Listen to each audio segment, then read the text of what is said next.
at the time I heard like Wolves, I heard Bolton, I heard Bournemouth, I heard other teams, and it was just like these people interested in me. I heard Hull City for funny enough at the time. It was a tough time in my career. It was a sense of depression. Like, I took that to my home life. Home life wasn't well. My relationships with my girlfriend, I was taking it out on her, doing things that I shouldn't be doing, and it all played a part, And it's like you don't want help from others because you don't want to seem like you're weak and vulnerable. Nah, this one was different, to be fair, because obviously a manager like him, his presence speaks for itself. Yeah. Played in the game, managed in the game for years. When you got him calling your phone and he's telling you that he's obviously an admirer and he wants to bring you to the club, you're like, wow. I saw Robbo leave, saw Harry leave, saw Jake, saw Sam Clucas leave. I'm thinking if everything's if. And I was always holding on to what was then in the past. It was hard because they wanted the best for me, but I was always blamed the person who got me injured. I blamed the surgeons. I blamed God. I blamed whoever I could blame, rather than looking at myself and saying, you know what, change needs to happen.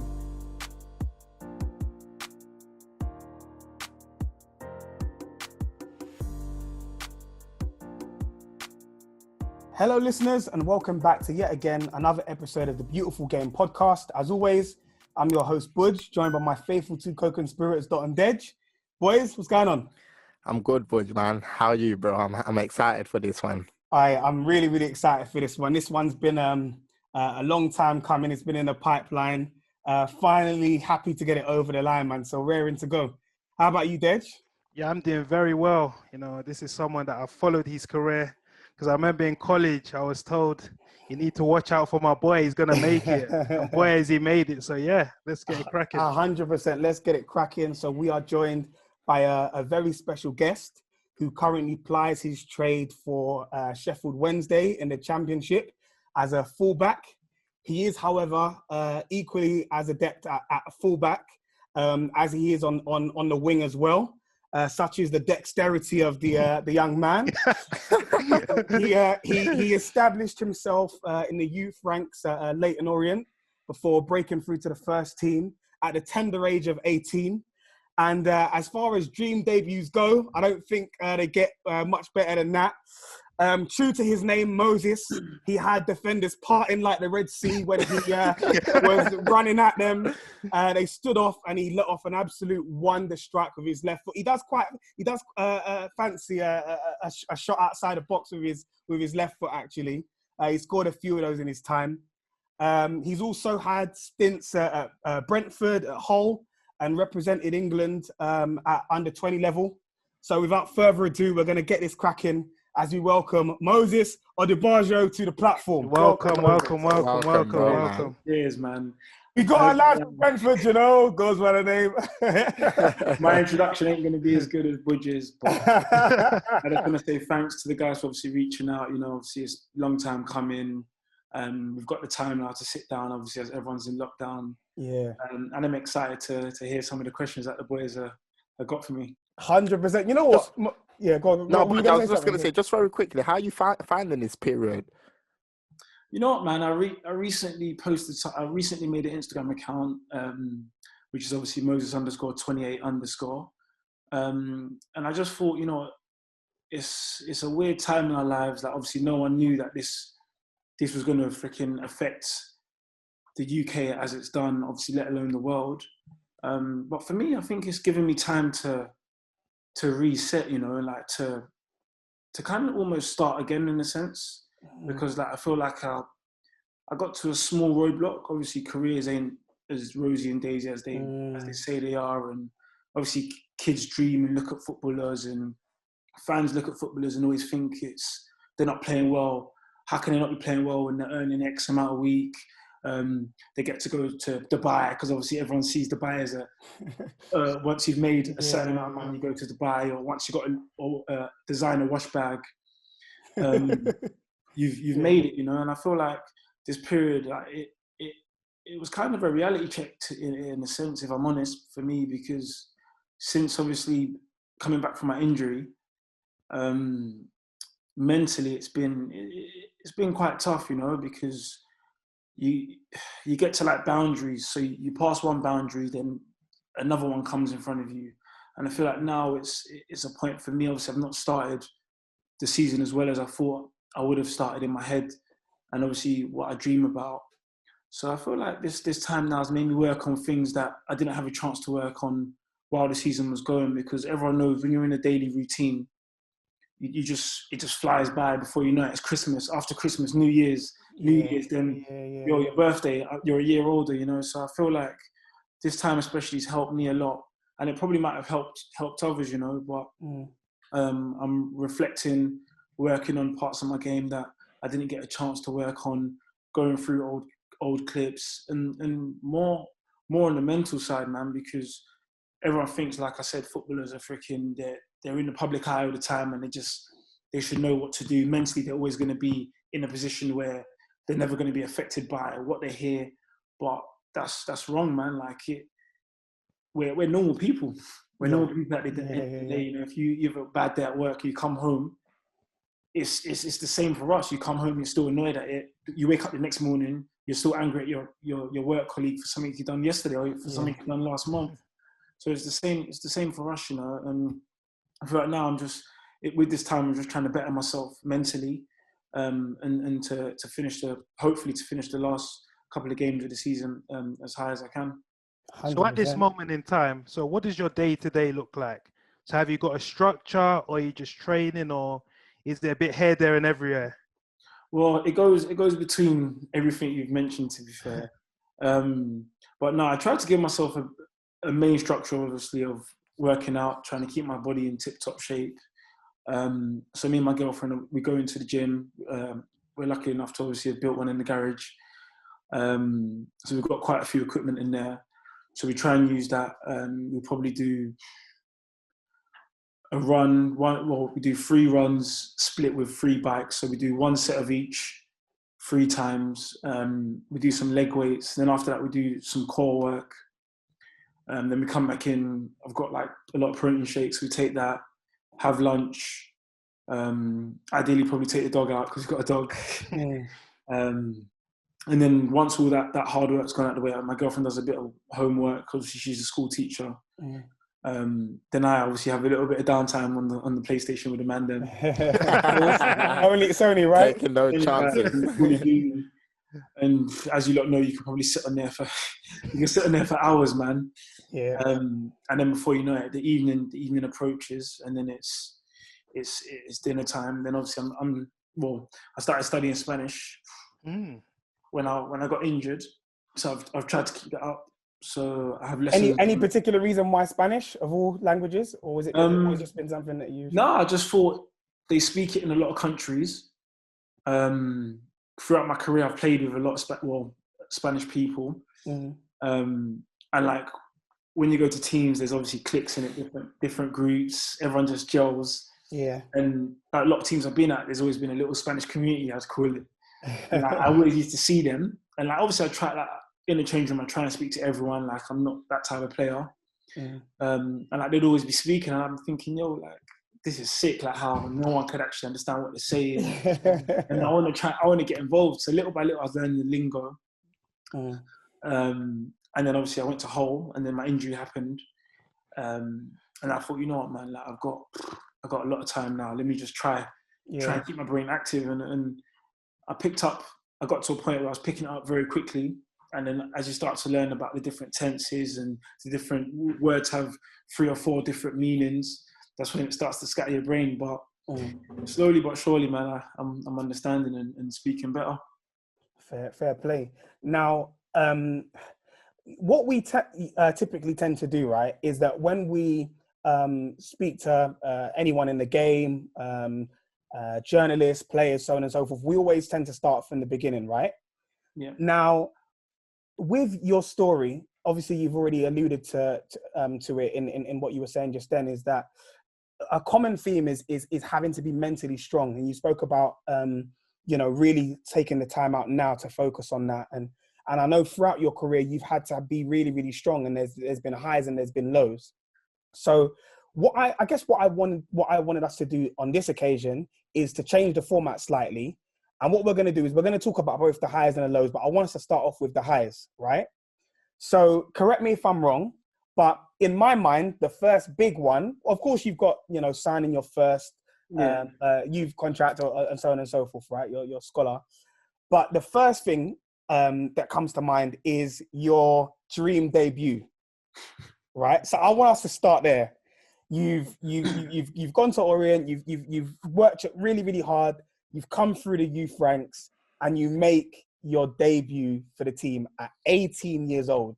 Talk to us about that moment, about that experience. Like when you woke up that day, going to the stadium, getting your boots on. Like, just run us through that day. I'll take you back. I don't even know how many years ago it was.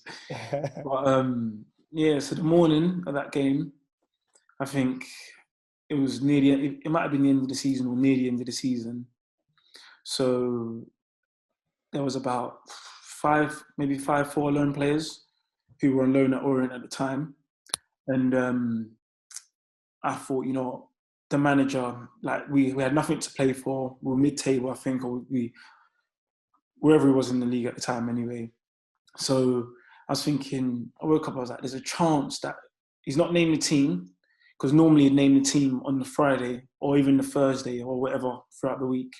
So there's a chance that I could be playing, but who knows? Like these loan players, obviously, they might be out of contract, so they need to still keep playing, because when your contract's running down, you need to be in the shop window as much as possible. So I got ready as normal, had my pre-match at home, then drove over to East London, usual Blackwall Tunnel traffic, in my suit, sweating, thinking, I'm going to be late now, so I'm going to be late. Then you get through the other side and you're clean sailing. So I get into the change room now, and it's just normal change room vibes. You got the jokers, you got the ones who are headphones in, you got the readers, you got the guys who are coming in looking at everyone's swag, like, because obviously we didn't all have the same suits, so it was just suit and tie, whatever you want to wear. So certain men used to come, like I remember we had Harry Kane on loan from Tottenham at the time. He was 18, same age as me, same birthday. I think he had like a leather shirt. Man came in a leather shirt, Wow, tie. It was bold, didn't it? It was a bold. Yeah, that is a bold. I think that boldness obviously has helped him reach the pinnacles that he's reached, and obviously credit to the kid. Was he a bagsman back at that time as well? He was, to be fair. I think back then, one thing that stood out for me was his technique. Like he was like a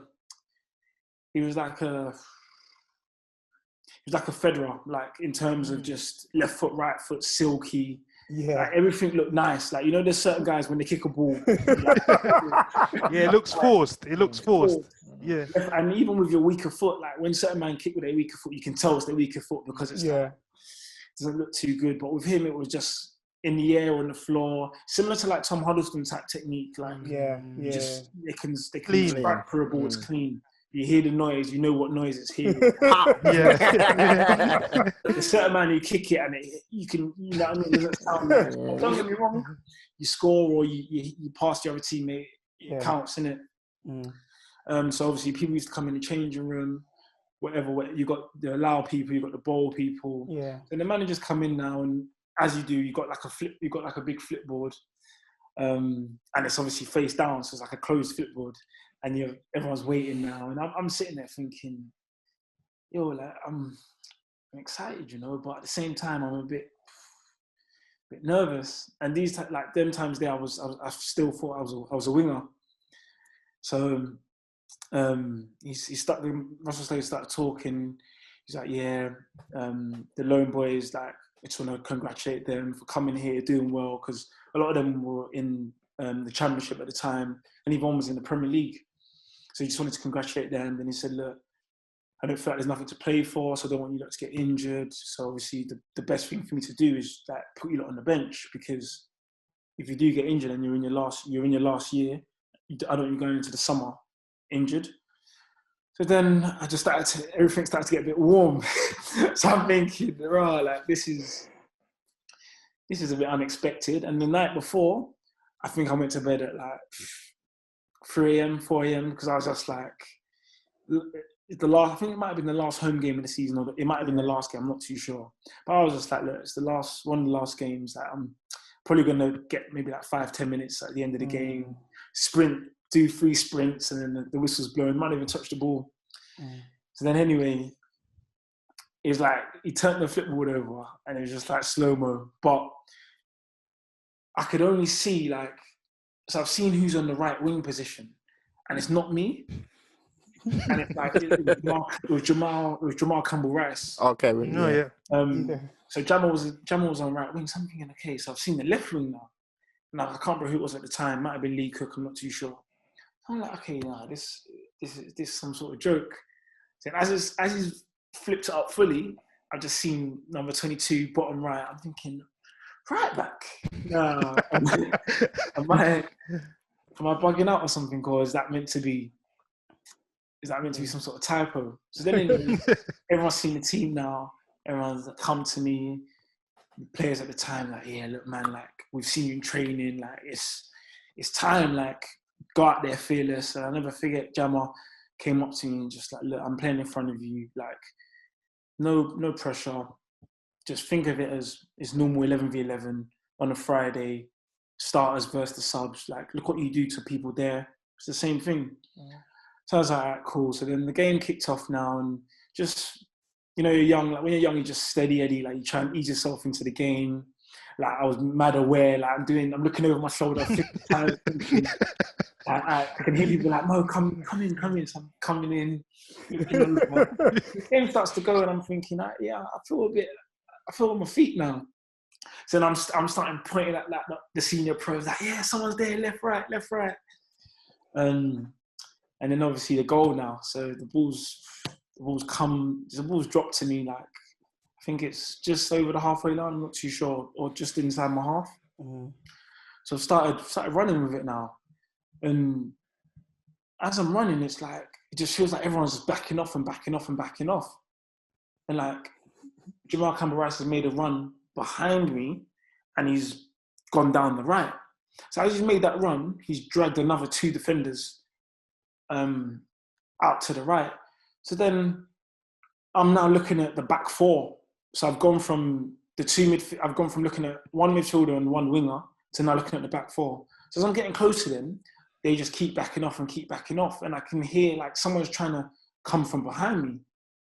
And it's always been a habit of myself to dribble my left foot. So I'm dribbling my left now, and I think they're thinking, okay, this guy at some point he's going to go down the right, because obviously he's right-footed. So they're showing me down that route. So I took a touch inside, and I've literally just seen the stars. I'm hearing people shouting, yes, pass the ball. I'm seeing runs.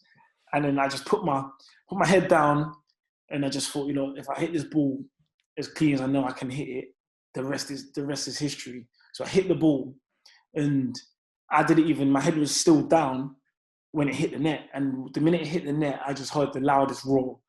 And I thought, and then before I knew it, I started running, and I just got collided by teammates, subs, everything. Next thing I'm at the bottom of a pile. I was like, I got up. When I celebrate, I always kiss I got a tattoo on my arm, so I kiss that and point to the gods from my mum.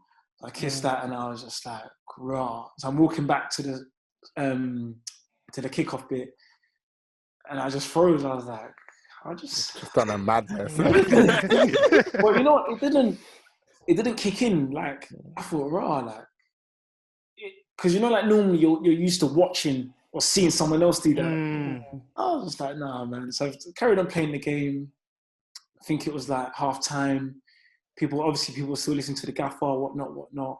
And at the end of the game, that's when it just went from 0 to 1,000. Like, I was used to watch the Football League show.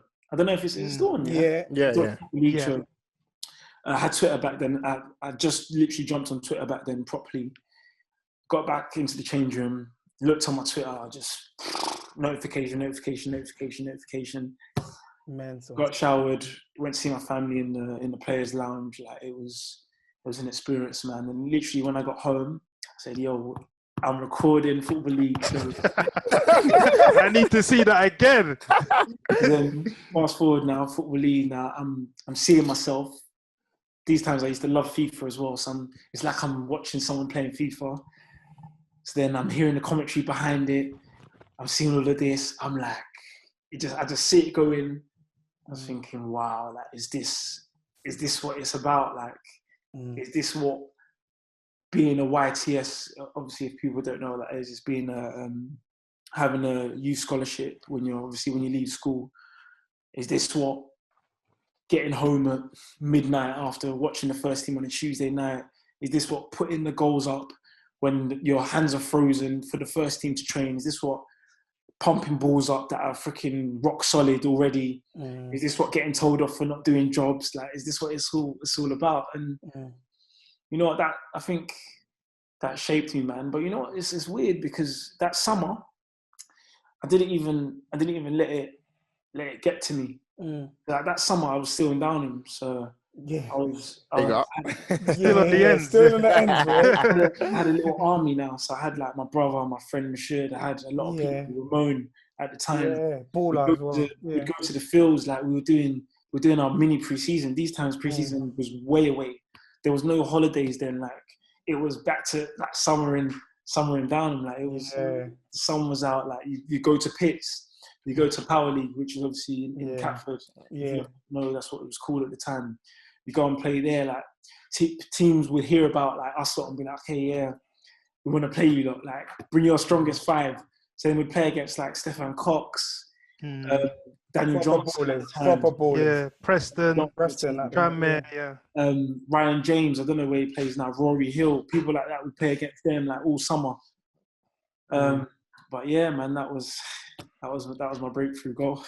And then go on. No, so Moses, do you feel like that almost acted like a springboard for your career, or did that give you like this new element of like confidence and belief in your ability that, listen, you're gonna make it and you're gonna make it real good in football? Yeah, you know what, man, I can't lie. It gave me a spring, to be fair. Like, it gave me that. For me, it put me on a pedestal, man. Like, it was just like all this time I've been waiting, like I mentioned, with the jobs we were doing, seeing like, it's hard, man, because when you're in the lower leagues, when like teams are struggling, the manager doesn't look to the youth. He looks to like the youth of like the Arsenal players, the Chelsea players, the Tottenham kids, and he can bring someone in who's your age, you know, from Arsenal, from Chelsea, who may be better than you, who may have just been given a chance, you know, and a lot of luck plays a part at the end of the day. But I felt like it was just a sense of I'm good enough, man. Like, I know I'm good enough now, and he knows I'm good enough. Like, he's got trust in me. Because a lot of it as well comes down to trust. Like, managers in the lower leagues back then, they didn't want to trust the youth team player. They didn't know if he's going to go on the pitch and crumble under the pressure. Whereas they know if they go to Arsenal, you got the kids training there with Thierry Henry. You got the kids training with, you know what I mean? You go to Tottenham, you got the kids training with Defoe. Like, the pressure's normal for them. They're going to get a lot of pressure. They're going to get the most pressure from people like Defoe and Martin Joel, the managers back then. So I felt like it pushed me towards, obviously, where we're going to get to in the story. Yeah, which is good. Going, into that playoff final against Rotherham, there was a lot of interest surrounded you. So going into that game, did you know that if we don't win this, I'm going to be leaving for the Championship? It's funny because I think in the January period, something was close to happening. So I was just like, and it was overwhelming to me because I think I had an agent who was just starting up at the time. So he didn't really have the connections and the relationships with the higher managers that other agents did. And it's a funny old game because obviously you come across a lot of agents who try and take players who are under contract and try and worm their way around deals, and obviously trying to give the current agent a little bit of money or whatever it is. So I had a lot of people in my ear, and I'm from Downham. Like, no one around me's been through something like this. So there's no one I can go and say, yo, what did you do when so and so happened? So as I'm going, I'm learning. So my head's all over the place. I'm hearing this team, that team, Premier League teams. I'm thinking, I'm hearing all of this. So what's going on? What sort of names did you hear? At the time, I heard like Wolves, I heard Bolton, I heard Bournemouth, I heard other teams, and it was just like these people interested in me. I heard Hull City for funny enough at the time. So I was like, okay, you know what? I asked the managers to sit down with him, and that's one, like, he was a very good manager, and also, lady. Yeah, he was a good friend as well. So you could go and talk to him on a level. And I said to him, like, this is I don't know what's going on here. Like, my phone's blowing. I don't even know how people are getting my number. My phone's blowing up. Like, people telling me, yeah, I can take you here. I can take you here. Like, what do you want me to, like, what should I do? He's like, listen, like, you keep your head down, you keep playing well, and the rest will sort itself out. And then going into the playoff final now, I felt like off the back of the season I think I scored 12 goals. 12. Yes. Assisted more. I was just like, you know, I'm going in there like, this is Pips. Like, this is Wildwood. This is playing fields. Like, the team had a reputation. We knew Rotherham were going to be tough, but I thought, you know what, I've got nothing to lose. I'm going to enjoy it, man. So my family came. I remember it was sunny, it was lovely. Like, we went to Wembley the day before. We went on a Friday, I think. So the manager wanted to take us there to let it sink in, so that when we go on Saturday, we're not going to be there thinking, wow, this is crazy. So went on the Friday, went to the changing room, took pictures, panoramic view, all of that, seeing how clean the grass was, how finely cut it was. Like, it was amazing. And then on the Saturday, it just felt like, for me, it felt like it's written in the stars, regardless of the result. I'm going to go out there and do something, if it's an assist or if it's a good cross or a shot on target that hits the crossbar. Like, regardless, to myself, I've done myself and my family proud by being able to put the number 11 shirt on at a club where I started off at number 26 with a XL kit that didn't fit me. And now I'm going into the final with a fitted kit on. Back in the day, you couldn't, if you weren't in the first team, you couldn't cut your socks. So if you notice now, people have like a bit of white, and then so they have white socks as normal, and then they'll cut their matchday socks and put their matchday socks underneath it. So back then, you couldn't do any of that until you were in the first team. So I'm there with my cut-off socks, thinking like, hey, yeah, like. Why do players do that? What is the whole thing behind that? Originally, like the normal official like kit socks, like the sock is very padded, so it feels like you've got maybe like 3 layers on. So people would just wear like the normal white sock, which is 1 layer, and then cut your actual matchday sock and pull it down. Okay. So, and it's weird, but because like when you're not in the first team and you're looking up to them, man, these are the certain things. These are the certain luxuries that the little things, yeah. And like when you're in the youth team, you have to take your kit home. So I'm on a DLR with some big rucksack carrying dirty kit from what I wore, and I've got my boots underneath it.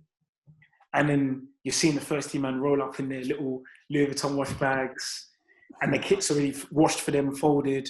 So it's like all of these things now. Like, I'm like, yo, I've done all of this, you know. Like, I'm in the changing room and I'm seeing youth teams sweeping the changing room and waiting for like the first team to finish eating. I'm there with them eating, and there's kids my age who are doing those jobs. Obviously, don't get me wrong.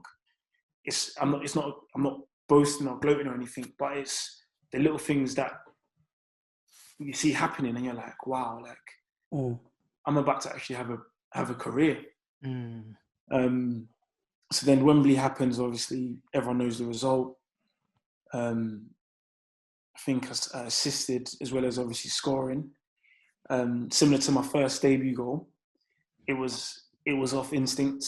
The ball's dropped to me in the air, and as someone's running to me off of instinct, I've manoeuvred the ball by chesting it to my left, and making sure I kick through the ball, and as long as my head's over the ball, it has to go on target. And I know for my luck, obviously it flew into the roof of the net.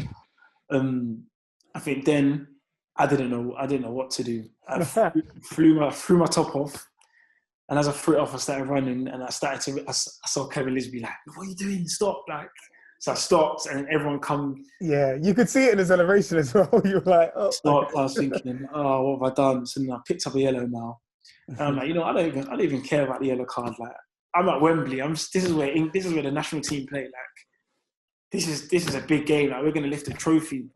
So then, next thing happens. I assist square one to Coxey. He finishes it. We're 2-0 up.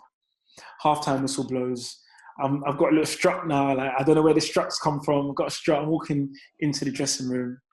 Sat there. The gaffer's talking.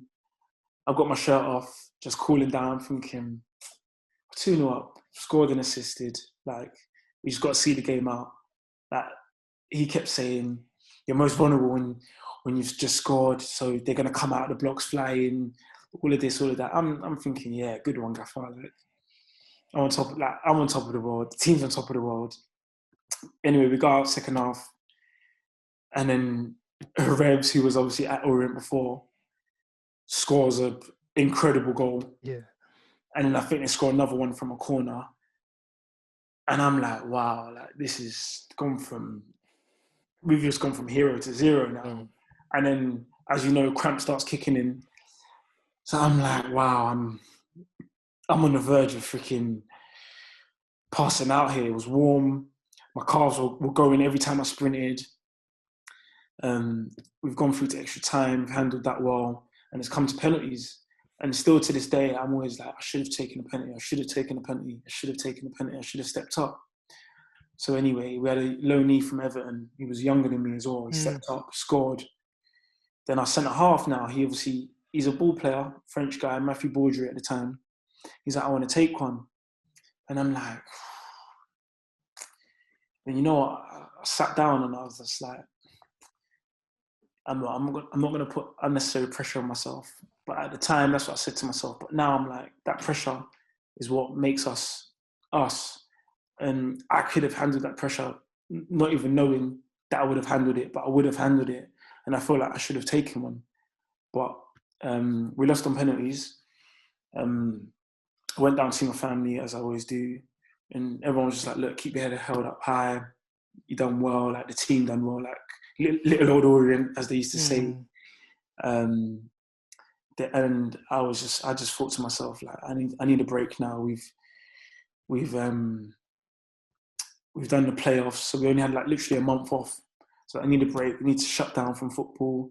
That's going to be interesting what happens next year. All right, boys, so we're a bit strapped for time. So we're going to have to blitz through the next couple of questions before we then go to the next segment of the episode. So very, very quickly, Moses, I know this is going to be difficult for you to do, but as I sort of started mentioning a little while back, it was in 2014 that you got that move to Brentford and you were bought for £1 million sterling. If you could summarize in one word, right, how you felt, what that move was like, having that sum of money attached to your name, how did that make you feel? You know, it's funny, man, because it didn't sink in. Like, for me, it was just like, I'm me, but there's also someone else who's me, who's doing all these things. Because when I was off the pitch, I just felt like myself. So obviously, to be bought for that price, it was a great achievement for myself and my family. But it was just, it was surreal. You know what I mean? And the most expensive person in Downham. But at the club, obviously, it was short-lived because they brought a Spaniard in for like 1.2 or something like that.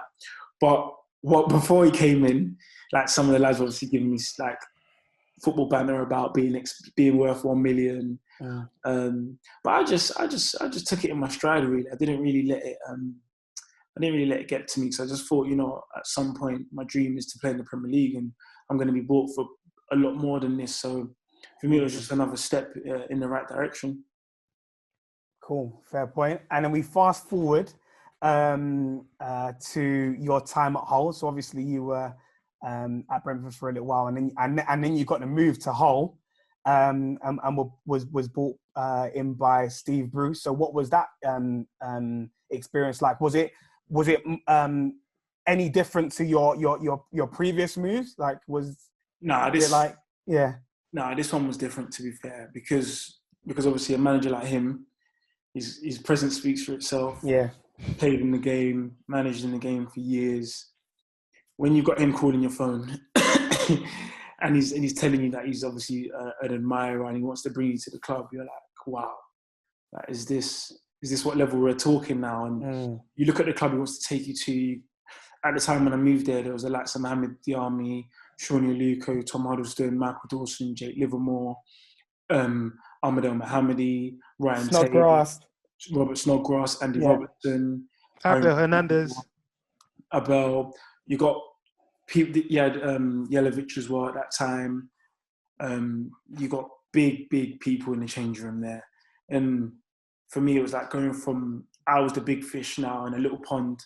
Now to do that all again is now going to be very exciting, and it was going to a club at the time that had a big fan base, and it was like it's the only club in the city. Like everyone is whole city mad. Like you go down the road now, and people are like looking at you like wanting to ask you a question, but a bit scared. But no, it was overwhelming, man. Like I went up there, did the medical. Obviously, there was a little bit of complication with it, but in the end, it all got sorted. And I found myself now training with international players who have sponsorship deals, players who have played for it, players who have done a lot in their career, you know.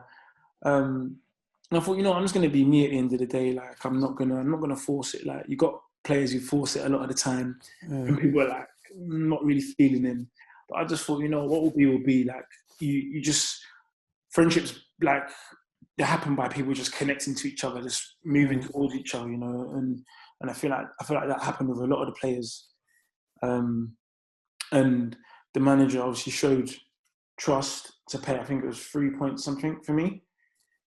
So I knew, and a lot of the players knew because I played against them in the cup when I was at Orient. So a lot of the players knew who I was. So. And I didn't even know that. So I was just like, right, these don't know who I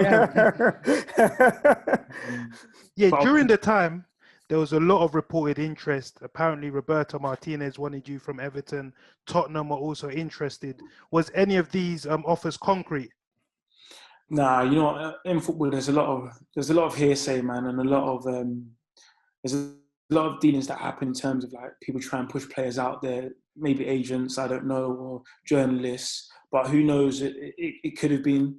We don't know. But I think at that time in my career, I was just focused on playing as many games as I can at Hull City and getting them back to the Premier League. Moses, obviously that season, you know, culminated spectacularly. And obviously you were playing right back and there was a player on the left side that, in my opinion, you were arguably performing at a higher level than him.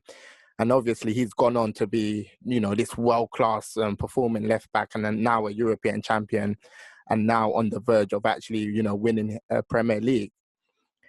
If it wasn't for injuries, do you feel that you could have been at that level or near that level? Yeah, obviously if's a big word, isn't it, at the end of the day. What's happened and it's in the past. But the way I was going, only God knows where I would have ended up next, you know. And obviously credit to Robbo, because obviously he's done well and it's not been clean sailing. But he's kept fighting and he kept his head well and it's paid off, you know. And I feel like if I carry on doing that myself, who knows where I'm going to end up. And you know what? You also were playing with a certain Harry Maguire, who's obviously also gone on to bigger and better in being now the captain of Manchester United. Did you see back then those kind of ingredients in him to go and play at that level? Yeah, you know what? I got a funny story as well, because H was on loan at Wigan. I don't know what he was at. I'm trying to think where he was. He was on loan at Wigan, and I had moved to, when I was at Brentford, he was alone at Wigan. And I remember we were coming up against him. And you get a lot of the time, like, players, they don't look down on other players, but they kind of say certain players don't deserve certain things, they don't deserve to be where they are. So before we played them, there was a lot of hype and speculation about he doesn't deserve to be where he is, etc., etc. And then played against him, he done okay. But when I moved there, and I was training with him day in, day out, and playing games with him, I was like, wow, the cheek of those guys to be saying that. Like, the kid, he's got it all. Like, he can run, he's very good on the ball. Like, you don't, when you see a big person, you automatically think, can't play. But H obviously he's a modern day as they call it, modern day centre half. Like, he can play, he can dribble as well. Like, with England, you've seen him dribble through a lot of people, even United. But I saw ability in him, and I knew he'd go to the top. Moses, just very quickly on what we're talking about, I just wanted to ask you, we were speaking, to an ex-Premier League player, and he said that he feels that, there's some players that are propelled to the top. Have you seen that, or do you think that's a real thing, and what do you feel about that? Not nowadays, not really, if I'm honest with you. Nowadays, a lot of luck plays a part. Don't get me wrong, you need to have ability, you need to be working hard to even get the opportunity to showcase what you have. But luck in terms of you only need one good game or two good games before you've built a following, you've built that reputation. And then from there, that reputation then becomes part of you. And you're like, wow, all of these people they're scared of me, or they're bigging me up. I'm doing interviews for this, though. I'm doing that. I've got Instagram followers, X, Y, and Z. And before you know it, a lot of the players who have done that have gone to the top. They've taken that in the right way and used that as their arrogance on the pitch. And they've used that to take them to the next level, to say, you know what, I'm going out there today and I'm doing a madness. No, I'm going out there today and I'm playing against etc. And it's gonna be a tough game today. Like, their mentality is, I'm going out there today and anyone in sight is getting it. That's Moses, the mentality, man. Yeah, Moses, I want to fast forward a bit to, the player final against Sheffield Wednesday, winning 1-0 courtesy of that Mo Diame goal. You're a Premier League player. I remember seeing the images of you and Robbo holding each other. Yes, we're going to the Premier League. You take your vacation, you come back in pre-season. So talk us through that moment. Well, it was, I think then I was just like, don't get me wrong, all the steps before that, I was overwhelmed. But this one was like, yo, my dreams are in front of me now. Like, first game of the season, Leicester, I'm going to be seeing these guys in the flesh. Like, these guys are going to be trying to kick me. I'm going to be trying to kick these guys. I'm seeing the Premier League emblem, like the emblem, the badge thing. Yeah. I'm seeing, like, we're getting the FIFA headshot thing. So there's like cameras all around your body. You're looking to the left, looking to the right, dots on you. They're doing all of that. So I'm like, wow, this is going to be a mad one. Like, I'm thinking, here we go. So then we go to Portugal. I'm in my bestest shape ever. I feel like the players are telling me, yo, you're looking sharp. I'm giving guys the 1-2 steps, the chops, the drag backs. I'm feeling fit. I'm feeling ready. I still had the ginger stuff in my hair. I was thinking, yo, this is it. Like, I'm still that guy. And I was just ready for, obviously, the season. And then, obviously, unfortunately, the first pre-season friendly we had touching down in the UK against Grimsby, it was just a freak injury with a player literally just running into me, which caused me to miss 2 years of football. That's the perfect segue, actually. I wanted to ask, Moses, when we see players get injured, we just see it on the Sky Sports ticker, Moses Odubajo out for 6 months, 8 months. But as a player, as a human, how are those grueling months? You know what, though? Cause I had 3 operations. I don't know if you lot knew that, but The first operation, I think 4 months into it, I was flying. Like, they said to me it was going to be at least 6 to 8 months. So I was flying. No one was telling me anything. Like, I was doing stuff at 4 months that you probably do at like 6 months. I just thought, yo, like, it's written in the stars. The comeback's not, like, the comeback is, it's now, like, it's happening. Like, I'm ready. Like, I was in the gym. I was working hard. Like, the players were anxious. Like, everyone was waiting for me. And then I had a setback. I slipped. Literally, I think I had 2 more clearance sessions. So I did 1 session, and I'm like, you got 2 more after this, then you're back with the team. So then at the time, Marco Silva put it in the papers that, yeah, we're awaiting his return. Like, he's not far off now. He's going to train with us next week. So I'm like, yeah, I'm ready. Like, it was a nice feeling. Like, I thought, you know, I could come back now. The team weren't doing too well. I could come back now, pledge myself into the team, do well. History. I've come back from an injury, playing in the Premier League, etc., etc. So I ended up slipping. Imagine I ended the session, and the fitness coach was like to me, okay, do 20 crosses on your left leg. So I did 20 crosses on my left leg. Then he was like, do you want to do some on your right leg? I was like, vice versa. So I did 20 crosses on my right leg. And then he was like, okay, do you want to do 20 crosses on your left? So I was like, okay, why not? Then literally, I did 2. Then the one after that, so the drill was I'd pass the ball to him, I'd make a run, he'd play it down the line, and I'd run onto it and cross the ball into the box.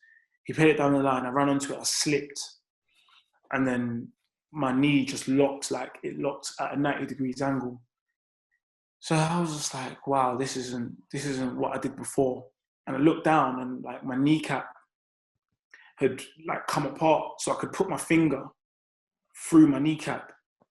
And then next thing you know, I just felt blood pumping from everywhere into the knee, and I couldn't get up. And obviously I found out then later on that I had fractured my kneecap. Then operation number 2, and then obviously to fast forward things, now I was a bit more precautious because obviously what happened, started seeing private people, Skyping people from America who have done studies on X, Y, and Z. And then as I'm just getting back towards the end of the season in the Premier League, thinking, okay, I'm going to get a little shot. We're going to get, like, we're in the relegation zone. Like, it's going to be tough, but if I can showcase something, it might help. Jogging, literally just simply jogging, and my knee just gave way again. So then it refractured. So then now, the next surgery, the last surgery, they basically said, look, we're going to go back to what you first did and amend that, and then sort out this issue. So they sorted out 2 issues in one, and they put metal in my knee, and they said to me, for this summer, just relax, do nothing, let the bone heal, let the metal sink into the kneecap. And obviously I've just seen my team get relegated now. I've seen players leave. I've seen 3 or 4 managers come and go. It's just, we're now back in the Championship. Half of the team that I've known have left. New players are in now. You're now labelled as a injured player who's always in the gym. Like, it was tough. It was a tough time in my career. It was a sense of depression. Like, I took that to my home life. Home life wasn't well. My relationships with my girlfriend, I was taking it out on her, doing things that I shouldn't be doing. And it all played a part, you know. And it's like, you don't want help from others because you don't want to seem like you're weak and vulnerable. I started doing Spanish, like I mentioned earlier on, to try and peel me away from that side of things. But it was only a temporary fix, because when I started to see players move to clubs, I saw Robbo leave, saw Harry leave, saw Jake, saw Sam Clucas leave. I'm thinking if everything's if, and I was always holding on to what was then in the past. It was tough, I'm not going to lie. And then even in that season when I was coming back, it took me a whole season to get back, and I didn't feature in any of the games because I'll take 20 steps forward, take 5 steps back, then have to rest for a couple of weeks, take another step forward and have to rest for a bit. Other muscles weren't used to obviously the load because I hadn't done anything for a while. I lost my right leg was literally like a chicken bone compared to my left one.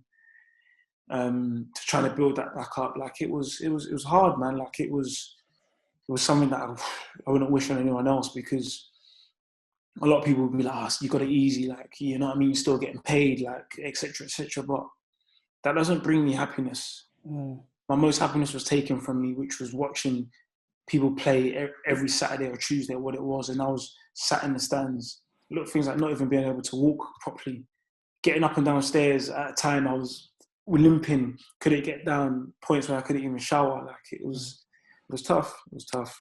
Budge, sorry, I know we need to move on, but just a very, very quick question. How good were the club with you? How good were the club at the time of your injuries, and how important was your support network at the time? I know you said that, you'll start, getting upset at people, but obviously that's because people cared about you, I'm guessing. So how important were those factors at the time?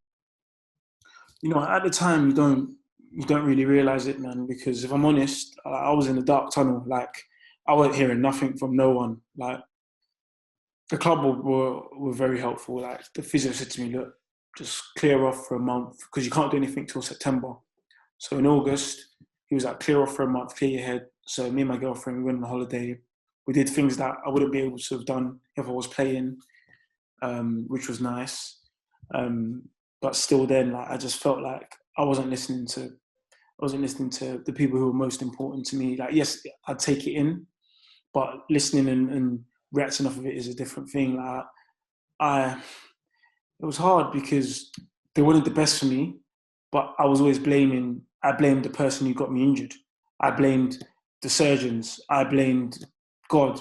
I blamed whoever I could blame, rather than looking at myself and saying, you know what, change needs to happen.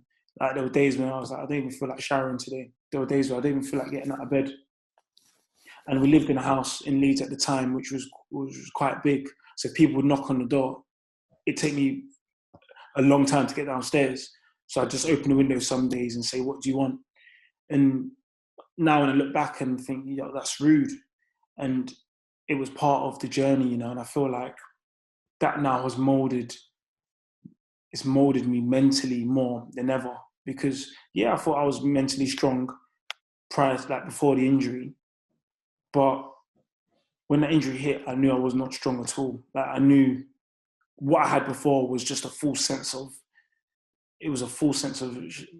arrogance, in a sense, in terms of, because I'm hot right now, I'm going to do this. But if I'm not hot, how's my mental state going to be? So it was a tough time in my career, man. Yeah, so, you left on a free, you were offered a new contract at Hull, then you left on a free. And during this period, there was a lot of interest. There was supposed interest from Celtic with Brendan Rodgers. I remember that coming out in Sky Sports, that you're apparently training with the squad. Was that true? And how close were you to moving to Celtic? It was true to an extent. I didn't train with the squad, but I saw the squad. They trained and I trained after. But I'm trying to think. So basically, I trained after, and then they saw enough, because obviously they were a bit scared in terms of my history, not playing for 2 seasons. So they were a bit scared, but they saw me training, so they said, okay, you know what, go back to London, do your scans and whatnot, and then we'll sign you after that. And obviously, as you guys know, with football, not everything's clean sailing in terms of people's bodies. Like, you might have something that shows up on a scan that you've never known. You might have had it your whole life. So something came up on the scan that I've had my whole life, which I knew at the time, obviously, because I'd done scans with Brentford and Hull, so they knew, but Celtic didn't know at the time that I was born with something that was in my body. And because, going off the fact that I hadn't played for 2 seasons, their head of medical advised Brendan, obviously, I'm not sure we should sign this kid, because obviously that issue.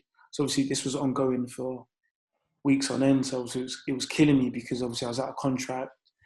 Pre-season's obviously underway now, and it's a norm now that there's a lot of players who are out of contract come the start of the season.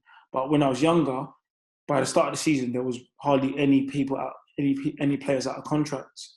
So I'm thinking, okay, there's a lot of players out of contract, but I still need the club. I still need to play. I want to play. I want to show everyone what I can do. So Brendan gave me the call and just said, look, it's a no for now, but it's not a no forever. Keep doing what you're doing, which was good from him. He said, you may need to drop down the level to then come back up. We've always been admirers. And I said, fair enough. So then for like a couple of weeks, I was on the phone with my agents every day. What's new, as you do. And at the time, I still had a friend who was at Brentford. I still had friends at Brentford anyway. And I was staying with Nico Unaris. Mm-hmm. And he was like, look, I can speak to the manager for you. Come in and train. He already asked if you wanted to come and train. So I was like, you know what, I'll do it. So I went in and trained, and I started training, and I was around the players, the staff. And I was just like, yo, it feels like I'm back home. Like, you ain't got to go through all of that, getting to know people. Everyone knows who you are. The kit men, the masseurs, the physios, they all knew me. So I was just like, this feels right. And their medical team are probably one of the best that I've dealt with throughout my career. They're just very good, very hands-on in terms of if you need a rest, they'll give you a rest. Like, you don't need to train all the time. So I was like, this feels good. So anyway, we brokered a deal there, which was obviously good for me because it got me back playing. And I'm very grateful, obviously, for Matthew Benham, Dean Smith at the time, Thomas Frank. I don't see my agents for getting it done and giving me a chance to show everyone what I can do. And then I ended up obviously staying there for a year. Fair point. All right. And so fast forward to now, where you obviously got the move to Sheffield Wednesday. Did that almost feel like a new opportunity for you to like turn a new, like start a new chapter in your career? You know, just start with a clean slate and just, you know, just another opportunity. Really, is that what it kind of felt like? It was, to be fair, because obviously it was my old manager at the time, Steve Bruce, and I was like, yo, this guy knows all about me. Obviously, he's been with me obviously hard, lows and highs.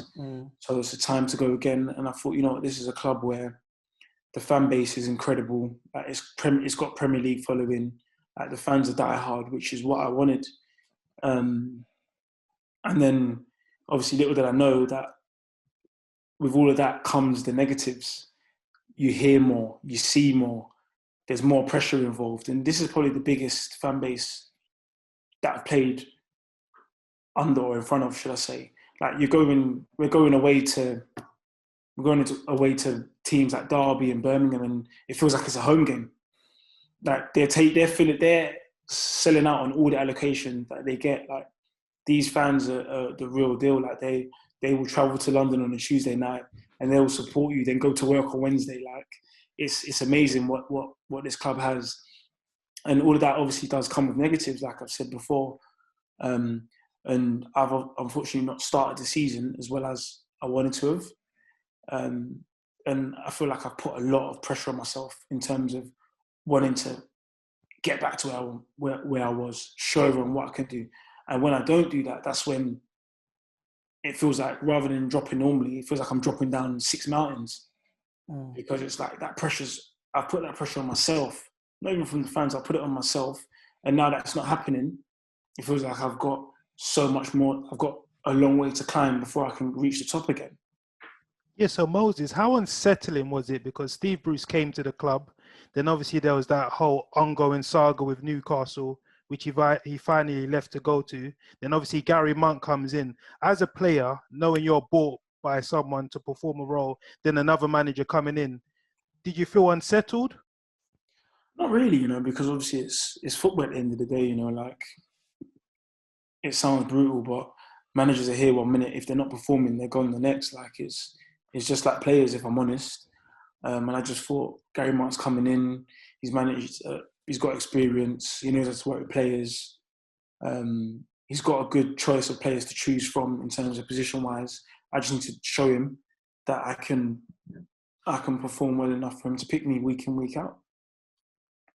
And unfortunately, there were games probably where I didn't show him that I could perform to the standard that I want to perform at week in, week out. So Moses, another question I've got for you. In terms of the injury, how fully fit do you feel now? Do you feel 90 to 100%, or you still feel like you're still making inroads on getting to your best? Physically, I feel like I'm stronger than I've ever been, to be honest. I'd say probably the only thing is mentally, because like I can see a difference in terms of leg size when I compare my left to my right, but the strength is still there. But I feel like that is a little niggle for me that I'm working on now and trying to bring as equal as I can. But I've been obviously advised that just because the size is different doesn't mean that the strength's different. Because my right knee is obviously going to grow differently now because of how many times it's operated, the scar.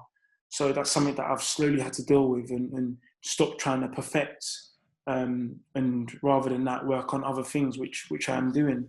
But I feel in tip-top shape, can run, multi-directional stuff is okay. So on that front, all is well. So when football resumes, should I say, what are your goals for the rest of the season? I know obviously you've spoken about upturning form, but what is your short-term goals, and just to finish off the season? My short-term goals are just to enjoy it. Just enjoy it, man. So do you feel that, sorry, Moses, do you feel that you've almost, you've come back from adversity? So do you almost feel like it's just about enjoying football again? Yeah, it's just about enjoying the little things again, man, and stop taking, like, when you're in a rut, you start to take things for granted. Like, you wake up some mornings and you're like, oh, don't get me wrong, there are days when you're going to wake up when you're tired and stuff, but I feel like for me, the short-term goal is just to think of Power League, think of down and playing fields, think of all of that. Now, I know I'm a million miles away, 200 miles away from all of that, but just to think of out on the pitch, enjoy it. You're going to make mistakes. Move forward. Don't dwell on what's done is done. You know what I mean? And I've stopped living off of they're good things to have in my history book in terms of promotion, etc., etc. But I've stopped living off of all of that, and now I'm seeing as people know me for who I am today, not what I've done, not what I've been promoted, not when I've been at Orient. They know me for what I'm doing now, my current form, and for me, it's just about enjoying it. Fair play. Now, obviously, Moses, just to wrap things up, it is well documented, but some of our listeners and viewers may not be aware that you are an ambassador for Malaria No More UK. And that is a cause which is very dear to your heart because, we've obviously spoken about highs and lows, and I can obviously imagine for you the biggest low of your career, of your life to date, was the fact that you lost your mum at a very, very young age. I think you were 13, 14 at the time. 13. And it was to malaria. And so you've now decided to be an ambassador for that. So I guess I wanted to just ask a bit about what you do as part of that, and just shed some light on that. Yeah, so basically it was an organisation who got in contact with me when I was at home. They saw my piece. I think it might have been it was in a newspaper anyway. They got in contact with me and just told me what they want to try and do in terms of trying to bring malaria not to an end, because obviously it's going to be tough to do that with just however many workers they have, but to try and bring the cases down, because there's a lot that goes on that obviously we don't hear about being in the UK because it's not relevant, because obviously it's not affecting us in the UK, or it's not affecting the bigger countries. But working with them, like I've learned a lot of stuff, about what goes on, and in terms of what they're trying to do and how they're trying to help effectively kids and families in countries in Africa. And they're basically trying to help with safety nets in terms of to stop mosquitoes getting in. They're trying to help with educating the kids who feel like, as my mum felt like she was immune. Like she felt like she was immune. Like if a mosquito bit her, she'd be fine because she was brought up there. They're trying to educate a lot of kids to doing that, and they're pledging towards people higher up to see if they can do something to bring it to an end. Because as we've seen with this coronavirus, that there is a cure for malaria, and if there is a cure, why they're not curing these kids and people obviously in Africa. And what touched me as well is a lot of the cases were coming from Nigeria at the time. So it's like, and that's my heritage, and we still do have family over there. So when they got in contact, I just said, you know what, this is something that if I can push to on my platform to help, I will do so. 100%. So when there are days in terms of like World Malaria Day, or when they've reached a certain amount of pledges, or when they've spoken to politicians, when they've spoken to people higher up, they would inform me and let me know. So then I'd obviously send something out saying thank you. There are other ambassadors. Andy Murray's one of them. David Beckham's another. Don't know if you guys know Charlie Webster. She was the one who was in Brazil. Mm-hmm. Yeah. And then there's a runner. There's a similar guy. Sorry, my thing was on mute. I was saying the Sky Sports presenter. Yeah. Charlie is, yeah.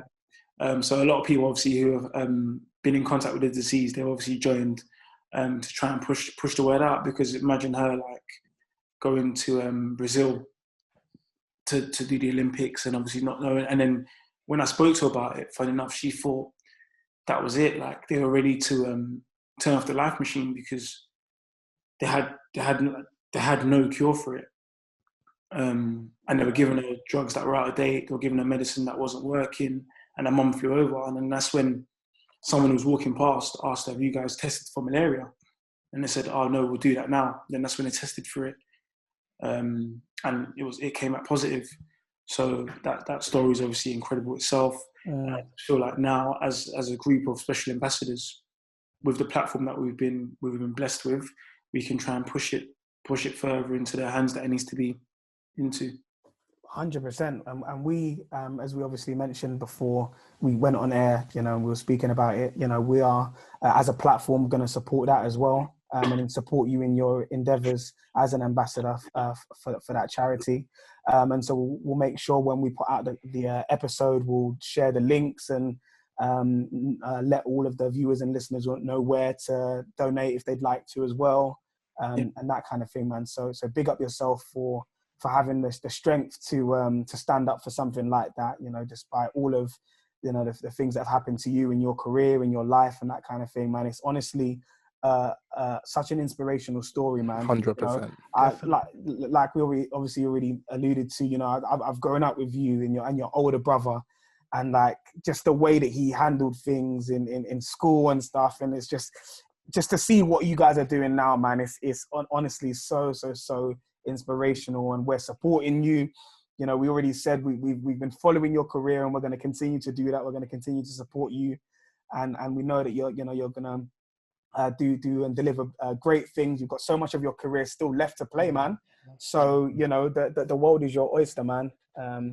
Thank you very, very much for coming on the platform, bro. We really appreciate it, man. No worries, guys, man. Yeah, man. We appreciate it. Yeah, and hopefully you play for Nigeria as well, man. I want to see you get that call up, man. Fingers crossed. Fingers crossed. And just to echo Budge's views, man, your story is inspirational, man. And I'm touched, bro, man. So we're going to be supporting you to the end. Thanks, guys, man. Appreciate it. 100%. So listeners, thank you very much for listening in up until this point and viewing up until this point, of course. If you're not yet subscribed to our YouTube channel, make sure you do subscribe as soon as possible. It's the Beautiful Game Podcast on YouTube. A reminder that you can listen to our content on Spotify, on SoundCloud, and on Apple Podcasts. And if you are listening in on Apple Podcasts, please make sure you leave a 5-star review, because your engagement helps us build. But you're milking these visuals now. So make sure you do. Make sure you follow us on Twitter as well at podcast_TVG, and follow us on Instagram too at pod_TVG. I think in terms of the checklist, that's all sorted, isn't it, Dot? Yeah, 5-star review. Fantastic. So until the next episode, guys, over and out. Peace.